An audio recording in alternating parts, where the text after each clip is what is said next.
তো আসসালামু আলাইকুম এভরিওয়ান, বন্ধুরা কেমন আছো? আমি তো আলহামদুলিল্লাহ ভালো আছি। আজকে ফের একটি নতুন ভিডিও নিয়ে তোমাদের সামনে চলে আসলাম। আমার দিনী শিক্ষা থেকে আমি কিছু বলছি, যদি তোমাদের ভালো লাগে শুনতে তাহলে আমার ভিডিওটি শেয়ার, কমেন্ট, লাইক করে দেবে। নতুন চ্যানেল হলে সাবস্ক্রাইব করে দেবে। ঠিক, তবে বলা যাক আমার আজকের নতুন দোয়াটি। দোয়া কবুল বা মনের আশা। তোমাদের যদি দোয়া কবুল বা মনের আশা না পূরণ হয় তাহলে আমি একটি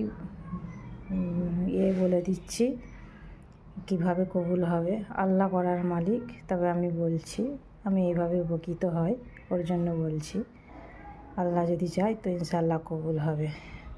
তোমরা প্রথমে সূরা ফাতিহা 7 বার পড়বে, সূরা ক্লাস 7 বার পড়বে, সূরা ফালাক 7 বার পড়বে।